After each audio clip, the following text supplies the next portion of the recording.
معزز ناظرین اور ہمارے قبلہ احمد رضا حسینی صاحب، علامہ احمد رضا حسینی صاحب، ذوالفقار بھائی، دونوں ذوالفقار بھائی، السلام علیکم۔ وعلیکم السلام۔ میں ابھی قبلہ کی جب نے گفتگو شروع، پہلے جب آپ نے مجھے کہا کہ ایک پروگرام کرنا ہے آپ کے ساتھ اور اس میں تبرک کا ذکر ہوگا، تو چونکہ اس وقت قبلہ کی پتہ نہیں تھا کہ قبلہ بھی تشریف لائیں گے اور ذوالفقار بھائی بھی، میں نے اس میں تبرک کی تاریخ میں پیچھے چلا گیا اور میں نے وہاں سے شروع کرنے کا پلان تھا کہ غدیر سے کروں گا، کیونکہ میری معلومات تو بس یہیں تک محدود ہے۔ لیکن ابھی حضرت نے، علامہ صاحب نے کیا خوبصورت تعریف بیان کی کہ انبیاء سے چلا آ رہا ہے، انبیاء سے چلا رہا ٹھیک ہے ہے، نا؟ حضرت ابراہیم سے قبلہ نے، جی جی جی یہی بات اسی طرف لا رہا ہوں کہ جو تبرک کے خلاف بات کر رہے ہیں ان کے لیے یہ ایک عظیم نیا نقطہ ہے قبلہ احمد رضا حسینی صاحب کا، علامہ صاحب کا، کہ جناب ابراہیم سے تبرک کا سلسلہ ہے، کسی نہ کسی انداز میں صحیح، نظر صحیح، نیاز صحیح۔ دعوت کا کانسیپٹ نہیں ہے، اگر ہم دعوت کی بات کریں گے تو اس میں دعوت ذوالعشیرہ بھی آ جائے گی، نہیں، نیاز کا، یہ نظر کا، تبرک کا ایک کانسیپٹ جو ہے وہ چلا آ رہا ہے۔ پھر اس کے بعد رہی سے کسر ہمارے ذوالفقار بھائی نے پوری کر دی۔ اب میں سوچ رہا تھا کہ کیا کروں، اس میں تھوڑی سی وضاحت کروں ذوالفقار بھائی کہ ہماری شیعت کی جو تاریخ ہے وہ 400-500 سال تک، قبلہ کی موجودگی سے فائدہ اٹھا رہا ہوں میں، وہ تحریری شکل میں نہیں جمع ہو سکی، کیونکہ بنو امیہ، بنو عباس کے دور میں ہم پر اتنا ظلم تھا کہ ہم اگر جو کھال کے کسی اس پہ بھی لکھتے تھے تو ذرا سے بھی شک ہو جائے کہ اس گھر میں محب علی موجود ہے، وہ تو وہاں اس وقت شیعہ علی کا کانسیپٹ تھا اس وقت کہ شیعہ علی کا شیعہ موجود ہے، اس گھر کو گرا دیا جاتا تھا، اس گھر کو جلا دیا جاتا تھا۔ تو پھر بہت ساری چیزیں ہم تک جو پہنچی ہیں وہ سینہ بہ سینہ چلی ہیں۔ 300 سال کے بعد ہم نے اہل سنت کی تاریخ سے اہل بیت کے فضائل لینا شروع کیا، اور پھر 300 سال تک تو ہم، پھر بنو عباس کے بعد اب جب دور تھوڑا سا آگے تبدیل ہوا ہے اور ان پہ بنو امیہ، بنو عباس پہ عذاب نازل ہونا شروع ہوا ہے، ظاہر ہے اس وقت سے لے کے آج تک ان پر لعنت پڑ رہی، چاہے کتنا بھی کوئی روکنے کی کوشش کی جائے ان پر لعنت پڑ رہی ہے۔ یہ تبرک جو ہے وہ ہم اس وقت سے لے کے چلے، اور یہ ایک حقیقت ہے کہ امام سجاد اور جناب زینب سلام اللہ علیہ جو جب وہ رہا چلتے بھی، اور ہمارے بعض مورخ بیان کرتے ہیں کہ جو محب آتے تھے، اور دوران اسیری بھی، چونکہ ابھی سفر کا مہینہ ہے، دوران اسیری بھی آتے تھے تو وہ اپنی محبت کا اظہار کسی نہ کسی انداز میں کرتے تھے، تو مولا ان کو دعا دے رہے تھے کہ میرے پاس تمہیں جناب زینب ان کو دعا دے رہی تھی، میرے پاس دینے کے لیے کچھ نہیں ہے، میں تمہیں دعا دے سکتی ہوں، تو وہ تبرک ہوتا تھا۔ اب وہ تبرک ظاہر ہے اس کی شکل میں آ گیا، میں اور آپ تو مادیت کی شکل میں ہم دیکھ رہے ہیں۔ پاکستان میں جو تبرک کا، کیونکہ آپ نے لٹیرے کی بات کی، تو میں اس بات کو پراؤڈلی کہتا ہوں، میں فخریہ کہتا ہوں، میں بچپن سے ہی تبرک، کیونکہ ہمارے، میں نے شاید آپ کے ایک پروگرام میں ذکر کیا تھا، مولانا حسن عباس صاحب وہ کہتے تھے کہ تبرک میں کبھی جھجکو نہیں لینے میں، دلانے میں دیر نہیں کرو۔ اور یہاں بھی میں نے بعض امام بارگاہوں میں دیکھا، ذخانوں میں دیکھا، وہاں بھی دیکھا کہ تھوڑا سا جو ہمارے ظاہر بہتر علم لے لیتے تھے دنیاوی علم، وہ تبرک لینے میں جھجکتے تھے، تو میں ان سے کہتا تھا بھائی یہی اسی کا صدقہ تم گھر جا کے بھی کھاؤ گے، کہ جو آج ہمیں مل رہا ہے تبرک، جو ہم گھر پہ کھا رہے ہیں، یہ بھی انہی کا صدقہ ہے۔ جی ہاں، ہم نے مجالس میں دیکھے ہیں ایسے لوگ، دیکھے ہیں ایسے افراد انہی کی بات کہ کروں تو وہ میں ان کو تبرک کے اوپر رش لگا ہوا ہے یا کھانے پہ، تبرک کے کھانے پہ رش ہے، تو نے کہا چھوڑو یار، حالانکہ وہ میں نہیں سمجھتا تو کہ میں ان کو دیکھتا تھا، میں ان کو روکتا تھا کہ بھائی لیجیے، میں آپ کو تبرک کیا، میں تو بہت چھوٹے سے تھے، کیونکہ وہ سبجیکٹ میرے حصے میں لٹیرے والا آیا تو اسی پہ آؤں گا کہ بچپن میں جب والدہ کی انگلی پکڑ کے ہم جاتے تھے تو مجلسوں میں خواتین کی چھوٹے چھوٹے تھے، تو وہ بہن کے کونوں میں موجود ہے، والدہ بھی کبھی کبھی ذکر کر دیتی نہیں تھی کہ ہم نے، اچھا اس زمانے میں تبرک بہت وہ ہوتے تھے جو عام، مثلا چیوڑا ہو گیا، نمک پارے ہو گئے، اس طرح کے تبرک ملتے تھے۔ یہ جو ابھی پیکٹ میں بریانی یا حلیم اور یہ سب ملتا ہے، وہ ظاہر زمانے میں نہیں رہے، اس زمانے میں استطاعت بھی نہیں تھی لوگوں کی۔ تو وہ ہماری وہ جو بانٹنے والی تھی، اللہ ان کو غریق قیامت کرے، اللہ صاحب کی اہلیہ، ہم کہتے تھے ان کو وہ پوری مٹھی بھر کے اس میں ڈالتی تھی، جب ہمارے ہاتھ میں آتا تھا تو تھوڑا سا، تو وہ ہم اس میں بےمانی کرتے تھے، ظاہر بےمانی تھی، ہم سیدھے ہاتھ سے لیا تو ہم نے سیدھا ہاتھ پیچھے کر کے خالہ، دوسرا خالہ ہنستے ہوئے دے دیتی تھی، ان کو پتا تھا کہ یہ دوبارہ لے رہا ہے ماشاء اللہ۔ اب اسی میں مجھے یاد ہے کہ کسی گھر مجلس تھی تو جو اہل خانہ تھے، مردانی مجلس تھی، اس میں میں نے وہی تبرک والا کیا، تو ان جن کے اہل خانہ تھے انہوں نے شاید کچھ ان کو احساس ہوا کہ تبرک کم ہے، اور میرا ایمان میرا یقین ہے میں نے تبرک کسی گھر میں کبھی کم ہوتے دیکھا نہیں، دیکھا ٹھیک ہے نا۔ تو وہ انہوں نے کہا کہ میں تو وہ انہوں نے مجھے روکا، جو بانٹنے والے تھے ان کا نام میں نہیں بتاؤں گا، ان کو کہا کہ تھوڑا دیر بعد آپ مجھ سے بات کیجیے گا، تو مجھے بھی لے کے کھڑے ہو گئے، انہوں نے کہا کہ دیکھو یاد رکھو مولا کے تبرک میں تو کسی بھی طرح لے رہا ہے اس کو مایوس نہیں کرنا، کبھی منع نہیں کرنا، کوئی بھی آ جائے۔ اب ہمارے شہر کراچی میں ایک جگہ کے خواتین بہت آتی تھی، بہت آتی، میں نام نہیں لوں گا، بری بات ہے، مایوسی بات ہے، کراچی کسی بھی جگہ اچھی مجلس ہو رہی ہے اور وہاں اچھا ہے تبرک ہے تو ایک جمگٹا ہوتا تھا، اور وہاں ان کا اتنا کیا یہ لوگ نہیں آنا پائے، دروازہ بند کر دو، تو 2-3 جگہ تو میں نے روکا کہ بھائی آپ، یہ گودرا والے کہلاتے تھے، تو میں نے ان کو روکا، میں نے کہ بھائی کیا کر رہے ہیں آپ، یہ آ رہے ہیں تبرک لے کے بہانے سے آ رہے ہیں، بیٹھ رہے ہیں آپ کے مولا کے فضائل و مصائب سن رہے ہیں، آپ ان کو روکے نہیں۔ اور اب رہی تبرک کی بات، وہ بچپن میں ہم نشانیاں تھی ہمارے پاس کہ فلاں کے گھر میں شیرمال بٹتی ہے، فلاں کے گھر میں نان بٹتی ہے، ہم نے نام رکھے ہوئے تھے، ٹھیک ہے، وہ بچپنے کی باتیں ہیں، اس میں ہم نے نام رکھے ہوئے تھے کہ بھائی ذوالفقار فلاں کے گھر حلیم کی مجلس ہے، نہیں وہ فلاں کے گھر بریانی کی ہے، بریانی حلیم تو بہت بات کی بات ہے ذوالفقار بھائی، وہ تو سب سے پہلی جو ہوئی تھی نان سے ہوئی تھی، نان، اور وہ قیمہ چنے کی دال بھنی ہوئی نان کے اندر وہ رکھ کے اور وہ تبرک دیا جاتا تھا، اور نان کی فولڈ ہوتی تھی تو پورے میں پورا مسالہ لگا ہوتا تھا، بہت مزہ آتا تھا اس کھانے میں، بہت نہیں مزہ بھائی، آتا تھا۔ ہم آپ کے پاس دوبارہ آتے ہیں، ایک چھوٹا سا بریک لے رہا ہوں میں، جی اس کے بعد تھوڑا سا ایک نیا پوائنٹ ہے جو میرے ذہن میں آیا تو میں مولانا صاحب سے ڈسکس کروں گا۔ تو ناظرین ہم بریک پہ جا رہے ہیں۔ اہل عذاب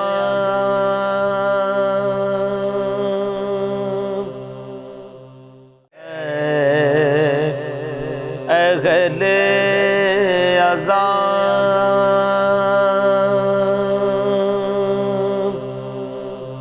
عذا کے دن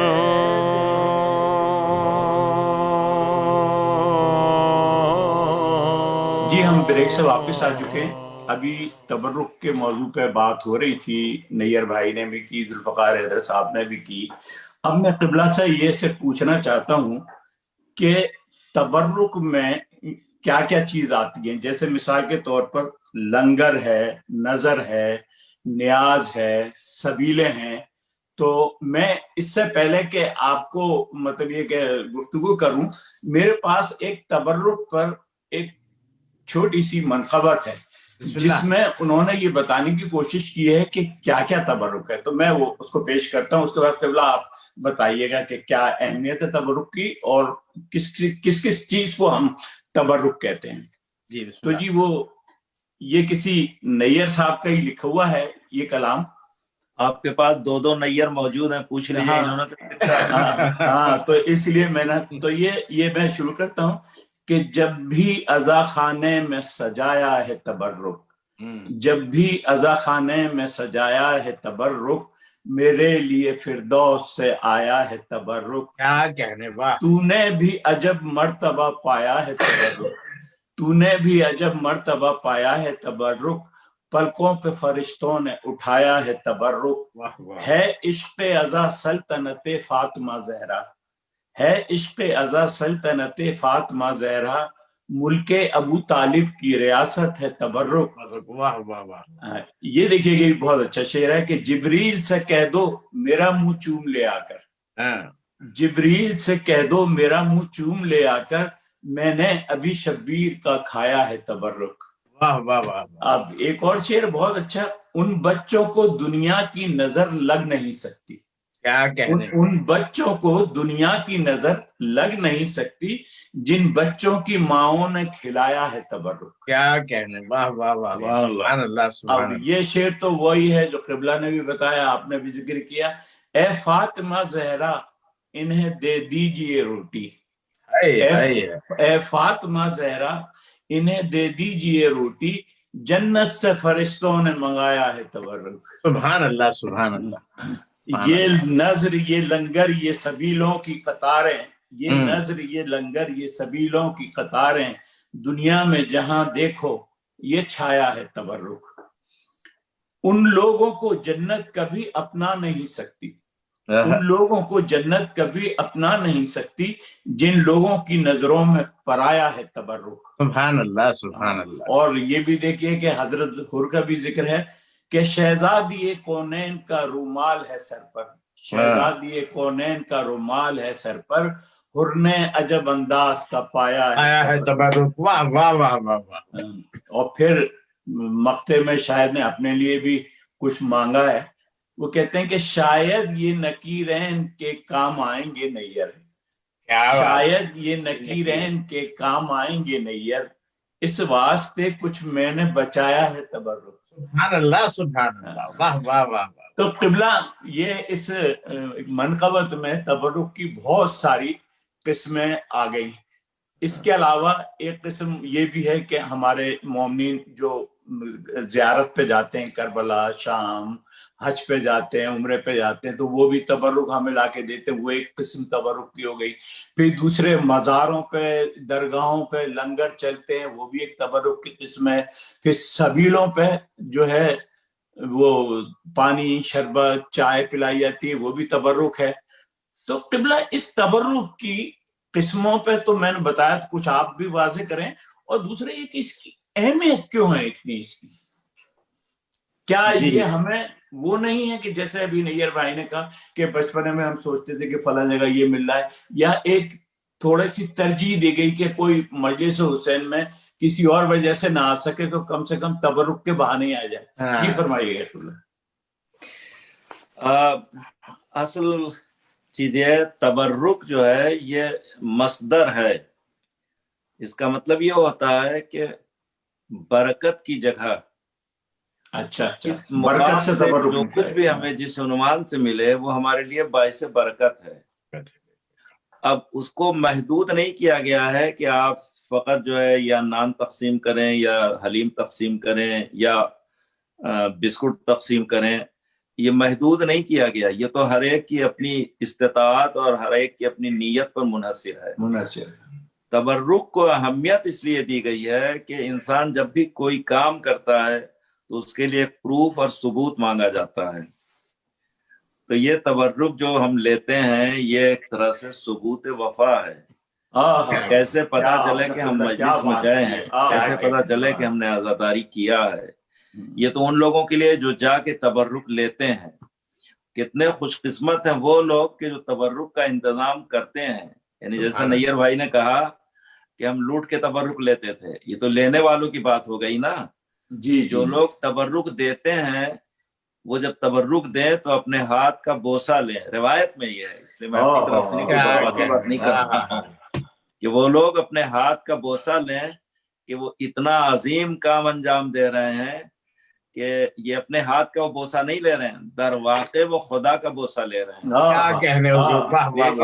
ایک عظیم کام انجام دے رہے ہیں۔ تو ظاہر ہے کہ یہ ہمہ جہت فضیلت ہے۔ تو آپ یہ مولانا فرمائیں کہ یہ ساری چیزیں ہمارے لیے ضرورت کی ہیں، اس سے ہماری ضرورت بھی پوری ہو رہی ہے، اور جو ثواب مل رہا ہے وہ تو اپنی جگہ پر ہے ہی ہے۔ دینے والا کتنا خوش نصیب ہے کہ وہ ایسی ایسی چیزیں فراہم کر رہا ہے۔ اور ظاہر ہے کہ خزانہ الہی میں کمی نہیں ہوتی، آپ لوگوں کو دیتے جائیں، پروردگار آپ کو عطا کرتا چلا جائے گا۔ اور ہم نے دیکھا ہے لکھنؤ ہے یا آپ دوسری جگہوں پر آپ چلے جائیں تو لوگ بڑا اہتمام مجلس کا کرتے ہیں، یعنی یہ شیرمال اور یہ جو روٹیاں وغیرہ کباب کے ساتھ تقسیم کرتے ہیں وہ تو ہے ہی ہے۔ ہمیں تو یہاں تک بتایا گیا کہ لوگ ٹی وی اور فریج تک جو ہے وہ تبرک کے طور پر تقسیم کرتے ہیں، اور اسی طرح سے نہ جانے کیسی قیمتی چیزیں تقسیم کرتے ہیں۔ لیکن یہ ساری چیزیں منع نہیں ہے، اس لیے منع نہیں ہے کہ یہ سارے واقعات تو ہیں نا تاریخ میں. ایک شخص ہمیشہ امام کی خدمت میں بہت دور سے، بلخ کہتے ہیں کہ ایران، تقریباً سرحد ایران سے آتا تھا چھٹے امام کے پاس زیارت کرنے کے لیے. جب حج کرنے آتا تھا تو حج کرنے کے بعد وہ جاتا تھا زیارت امام کے لیے، اور تحفے لے کر امام کی خدمت میں آتا تھا اور پیش کرتا تھا. تو یہ ظاہر ہے کہ اس کی بیوی نے شاید اتنی معرفت نہیں تھی، اب بہرحال شاید ساری چیزیں مصلحت کے تحت ہیں. کہا ہمیشہ تم لے جاتے ہیں امام کی خدمت میں، کبھی امام نے بھی تمہیں کچھ دیا ہے؟ اس نے کہا توبہ کرو، استغفار کرو، کیسی باتیں کر رہی ہو، اس طرح کی باتیں امام کے لیے نہیں کہی جاتی ہیں. بہت ہی ناراض ہوا وہ. خیر وہ حسب عادت آیا امام کی خدمت میں. امام نے کہا کہ بھائی چلو ہاتھ تو دھو لو. اب امام اس کا ہاتھ دھلا رہے ہیں. اب ہاتھ دھلانے کا نیچے دیکھو دست میں کیا گر رہا ہے، کبھی وہ موتی ہے، کبھی وہ ہیرا ہے، کبھی وہ جواہر ہیں، بہت سی قسمیں ہیں. کہ اس کو سمیٹو اور لے جاؤ، لے آ کے اپنی زوجہ کو دے دینا. تو وہ اس بات سے خوش نہیں تھا کہ امام نے اتنا کچھ ہمیں دے دیا، وہ اس بات سے ناراض تھا کہ بیوی نے ایسا کیوں کہا ہے. تو اگر خلوص اس معیار کا ہوتا ہے اور نیت اس طریقے کی ہوتی ہے تو پروردگار کیا آسانی کرتا. بڑا مشاہدہ کیا ہے، آپ نے بھی کیا ہوگا، ان سب لوگوں نے کیا ہوگا، کہ ہم دنیاوی کام جب بھی کرتے ہیں، کوئی مکان بنا رہا ہے، کوئی شادی کر رہا ہے، کوئی مقدمہ لڑ رہا ہے، کچھ کر رہا ہے، کہتے ہیں یار بڑا خرچہ ہو گیا یار، بڑا خرچہ ہو گیا یار بہت. مگر ایک یہ مجالس جب بھی کرتا ہے تو اس کے بعد اس کے لفظ میں یہی ہوتا ہے یار کچھ نہیں کر پایا، انشاءاللہ اگلے سال میں اس سے زیادہ کروں گا. تو یہ چیز جو ہے بڑی اتم. میں ذوالفقار صاحب چونکہ میں اس سلسلے میں ایک جملہ کہہ دوں کہ قرآن، حدیث اور ائمہ علیہ السلام کے اقوال کو پیش نظر رکھیں تو ہمیشہ وہ کہتے ہیں کہ اگر تمہیں کاروباری کرنا ہے تو خدا سے کرو. ان اللہ اشتری من المؤمنین انفسهم واموالهم بان لهم الجنہ، کہ اس نے جان و مال کو جنت کے عوض خرید لیا ہے. تو ظاہر کہ جب ہم اللہ سے کاروبار کریں گے تو یہ سمجھ کے کریں گے کہ ہم جتنا بھی ایک ڈالر ہم خرچ کریں گے 10 گنا وہ دے گا، 100 گنا دے گا، بلکہ وہ کہتا ہے اتنا دیں گے کہ تم شمار بھی نہیں کر سکتے. اسی عقیدے کے تحت یہ امور انجام دیے جاتے ہیں. جی ذوالفقار صاحب. جی میں اور یہی نہیں، آپ لوگوں کی بات کو ہی ایڈ کرتے ہوئے ابھی کہ جیسا قبلہ نے بھی فرمایا اور ہمارے نیر بھائی نے بھی اور آپ نے بھی اقتصادیات کے سلسلے سے، تو وہی میں بھی یاد دلاتے ہوئے آگے بڑھوں گا کہ ایک وقت یہی تھا کہ وہ نان کے اوپر ہلکا سا کباب یا وہ رکھ دیا جاتا تھا، وہ دے دیا جاتا تھا. لیکن مولا کے سلسلے میں اکثر لوگ یہ اعتراض بھی کر دیتے ہیں کہ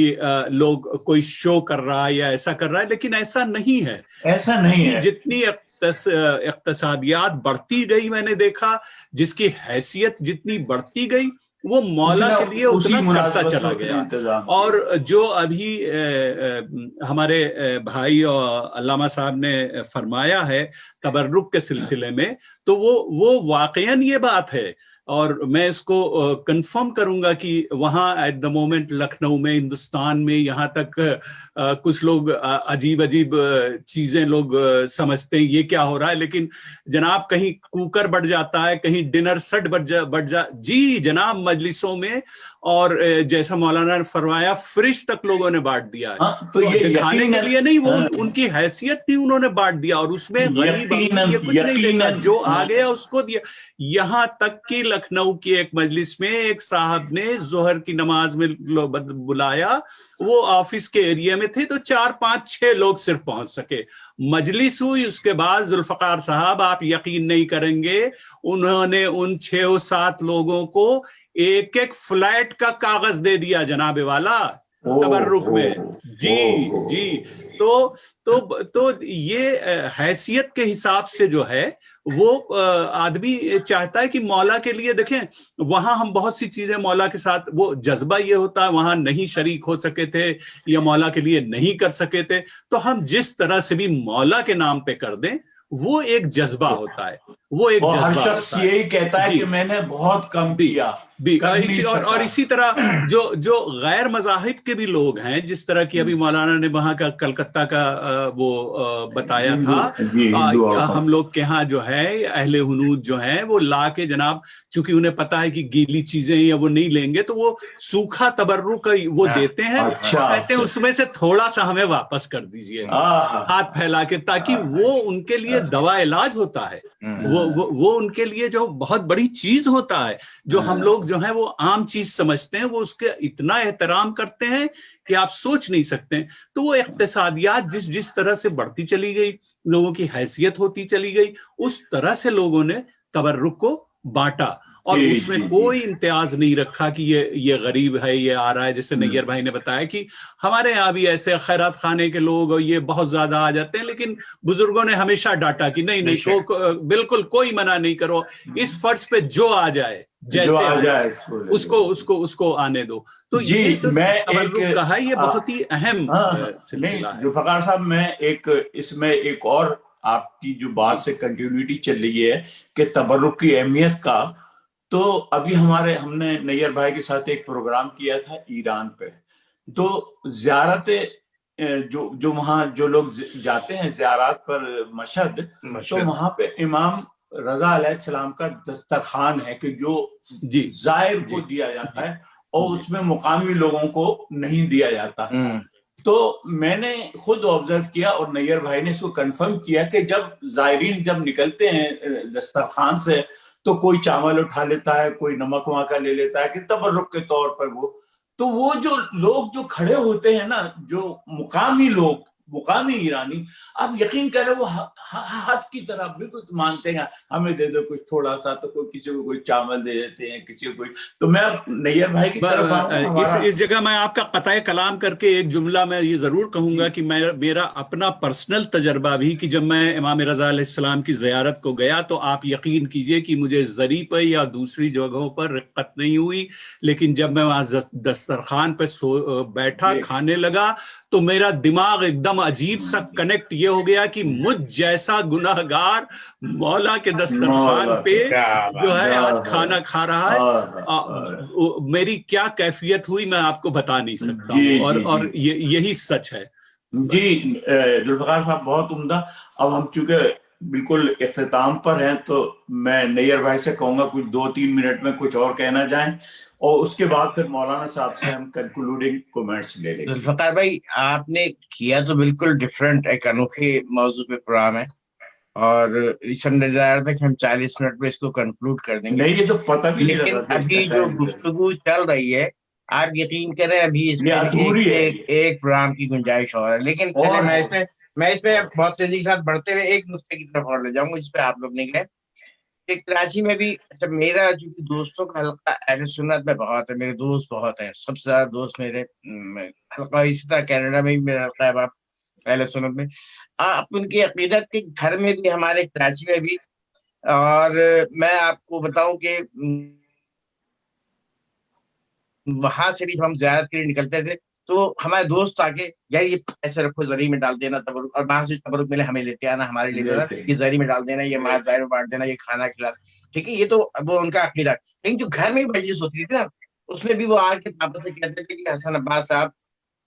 اس میں کچھ ہمارا بھی بابا کہتے تھے آپ بتائیے کیا کریں گے، ایک مجلس کے آپ ایک مجلس کا تبرک میں کر لوں۔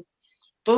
9 مجلسیں بٹی ہوئی تھی، جس میں 7 مجالس کے تبرک ہمارے اہل سنت یہ سلسلہ یہاں بھی ہے۔ اب میرے گھر ایک مجلس ہوتی ہے مرثیے کی عاشورے کے فوراً بعد اتوار کو، پہلا اتوار عاشورے کے فوراً بعد اس میں مرثیے کی مجلس ہوتی ہے، اس میں جو تبرک کے کھانا ہے وہ جو میں وہاں کراچی سے چلے آ رہا ہے، دال گوشت اور چاول، بغیر چاول اور دال گوشت، وہ یہاں بھی ہے۔ تو وہ ہمارے دوست چائے کا انتظام، انہوں نے جب یہاں 2008 جب پہلی مرتبہ آیا ہوں میں یہاں پہنچا ہوں، لینڈ کیا، پہلی مجلس کی ہے، انہوں نے کہا کہ چائے، میں نے کہا نہیں تبرک میں یار دیکھو ایک مجلس کر رہا ہوں میں، مجھے اپنے جو میں کرتا ہوں جمع اسی مجلس کے لیے، انہوں نے کہا چائے میری طرف سے کر دو۔ تو ہر سال ان کا طریقہ ہے کہ وہ مجلس کی ڈیٹ کا، وہ محرم شروع ہونے سے پہلے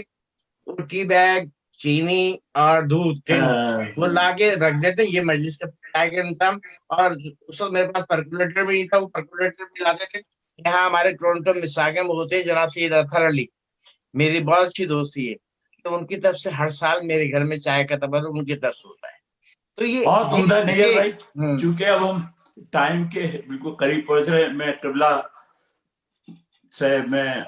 ریکویسٹ کرتا ہوں کہ کوئی کنکلوڈنگ ریمارکس دے دیں، تو پھر یہ ہے کہ ہمارے پاس 2-3 منٹ ہیں، تو اس میں جو کچھ کریں. جی بہت بہت شکریہ، آپ لوگوں کا محبتیں ہیں. ارے نہیں یہ ہے کہ باتیں تو بہت اچھی ہوئی ہیں، اور یہ ایک سلسلہ بھی ایسا نادر سلسلہ ہے کہ نوجوان نسل کے لیے ساری چیزیں جیسا لگتا ہے کہ خواب کی باتیں ہیں جو کی جا رہی ہیں، لیکن در واقع سب کچھ ہو چکا ہے. بلکہ تقسیم ہند و پاک کے موقع پر ہندوستان کے مسلمان زمینداری وغیرہ ٹوٹ جانے کے بعد بہت زیادہ غربت کی کیفیت پیدا ہو گئی تھی. تو ابھی تو آپ نے سنا کہ فریج تقسیم کر دیا، کھیت وہ فلیٹ تقسیم کر دیا، ڈنر سیٹ تقسیم کیا، یہ کیا وہ کیا. لیکن اس وقت صورتحال یہ تھی کہ ایک بسکٹ بھی بانٹنے کی لوگوں کے اندر سکت نہیں تھی. تو لوگوں نے پانی پر مجلس کیا ہے، اور بقول ہمارے محمد عباس نیر صاحب کہ اس پانی کو بھی لینے کے لیے لوٹ مچی رہتی تھی کہ ہمیں تو پانی، بھائی پانی تو ہے، جا کے لے لو، لیکن اس کو بھی لیتے تھے. تو خلاصہ یہ ہے کہ یقیناً تبرکات جو روایات ہمارے پاس ہیں اس میں واقعی یہ ہے کہ جیسے انسان اگر مریض ہے تو اسے کربلا کی خاک تھوڑی سی ملا کے دے دیں تو اس کو شفا مل جاتی ہے شفا. اسی طریقے سے تبرک ہے، یعنی یہ روایت میں بیان کر رہا ہوں کہ اگر کوئی شخص مریض اور بیمار ہے تو اس کو تبرک تھوڑا سا اگر دیا جائے تو یہ بھی سبب شفا ہے.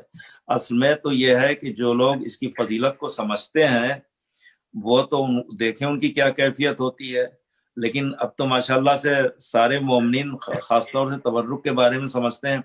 ہم نے دیکھا ہے کہ مراجع کرام بھی آتے تھے تو 2 کام ان کا ہوتا تھا، یعنی بڑے بڑے علماء کو ہم نے ایران وغیرہ مجلسوں میں دیکھا ہے، آتے تھے تو وہ ان جگہوں بیٹھتے جہاں مومنین کی چپلیں رکھی رہتی، جی اسی طریقے سے بیٹھتے تھے. اور جو تبرک تقسیم ہوتا تھا وہ باقاعدہ وہ لے کے تب جاتے تھے. تو یقیناً اس کی انتہائی فضیلت ہے، اور اس سے کسی کو اعتنائی نہیں کرنا چاہیے، اسے غرور اور تکبر شمار کیا جائے گا. لہذا تبرک لے کر، نہ ملے تو مانگ کر لے جائیں اور گھر والوں کو دیں، تاکہ یہ تبرک ہمارے لیے خیر و برکت کا سبب ہو. بہت شکریہ قبلہ، بہت شکریہ قبلہ. اور آخر میں ایک شعر کہتے ہوئے میں پروگرام کا اختتام کرتا ہوں کہ یہ نظر، یہ لنگر، یہ سبیلوں کی قطاریں، دنیا میں جہاں دیکھو یہ چھایا ہے تبرک. تو اسی میں بہت شکر گزار ہوں قبلہ مولانا رضا الحسینی صاحب کا، میں خود آپ حضرات کا شکر گزار ہوں، یہ موقع آپ نے دیا ہے صاحب کا. آپ لوگوں نے اس پروگرام میں شرکت کی، بہت شکریہ. تو ناظرین اس کے ساتھ ہی ہم پروگرام کا اختتام کرتے ہیں. خدا حافظ، فی امان اللہ. اہل اذان